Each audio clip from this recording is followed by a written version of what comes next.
est-ce que la taxe Zuckman, c'est une bonne ou une mauvaise chose? C'est un truc complètement absurde, en réalité. Complètement absurde. Complètement absurde. Et il faut voir à quel point ça panique les entrepreneurs avec lesquels je vis depuis 12 ans.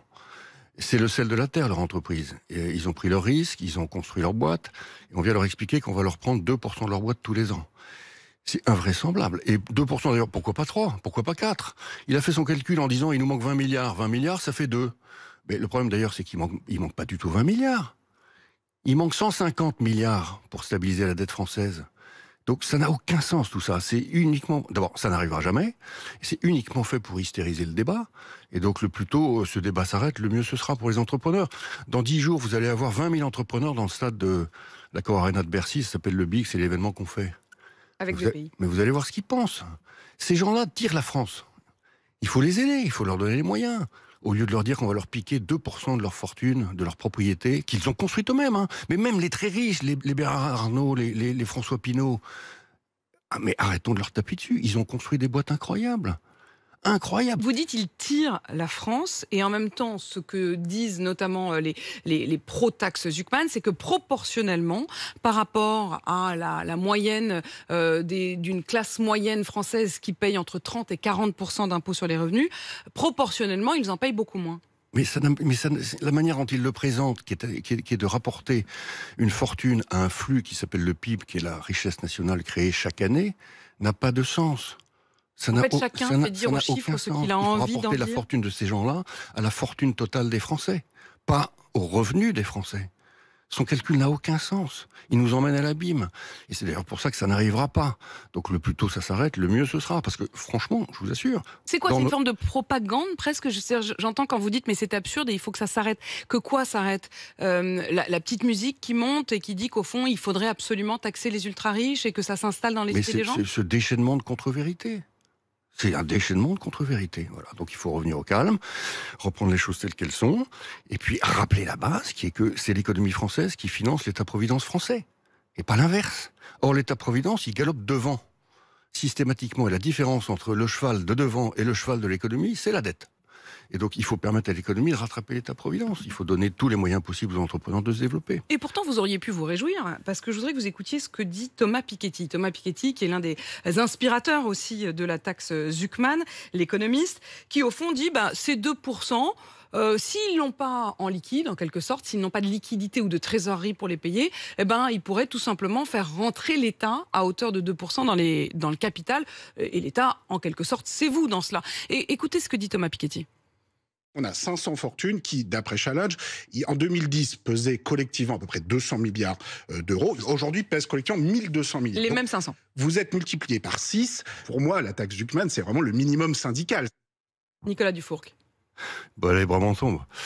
Qu'est-ce que je vous dis? Moi, très bien, d'accord, ils vont tous payer en papier leurs 2%. Et donc, qui va gérer ce papier? C'est moi.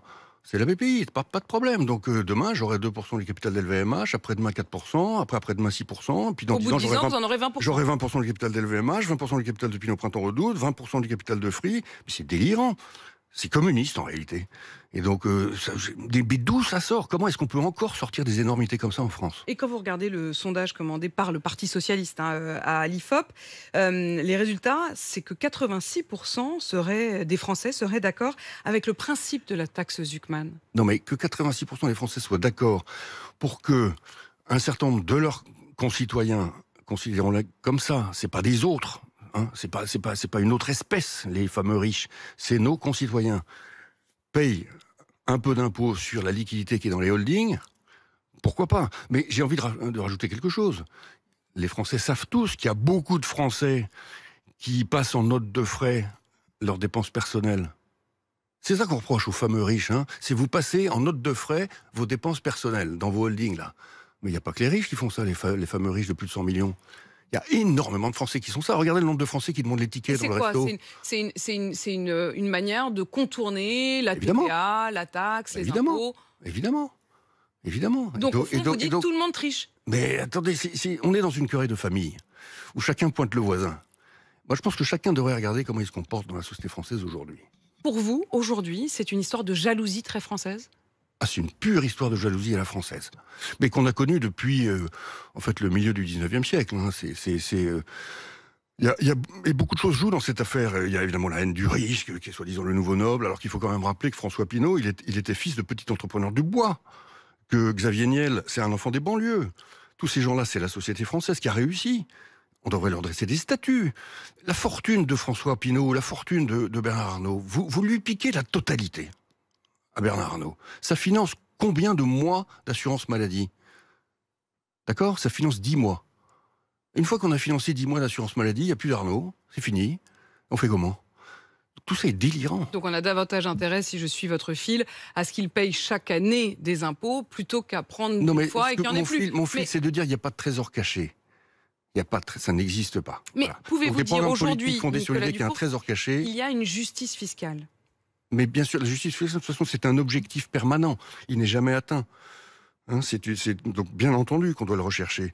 Et j'ai déjà exprimé ce que je pense sur le fait de passer encore une fois en note de frais des dépenses personnelles. Hein, que ce soit des petites ou des gros. Il y a des gens qui prennent un ticket d'1,5 € parce qu'ils vont se faire rembourser leur café par l'entreprise. D'accord? Et puis, effectivement, il y a des fortunes qui passent dans le holding des dépenses personnelles. Bon, mais c'est ça qu'il faut traquer. Et c'est ce sur quoi, d'ailleurs, le ministère des Finances, je pense, travaille aujourd'hui. Donc, regardons la poutre qu'il y a dans notre œil avant de regarder la paille dans celui du voisin. Voilà. Merci en tout cas, Nicolas Dufour, d'être venu ce matin avec un parti pris extrêmement clair. Pour vous, tout cela est absurde et il n'y a pas de trésor caché. Merci, Nicolas Dufour. Vous êtes le patron de la BPI France, la Banque publique d'investissement.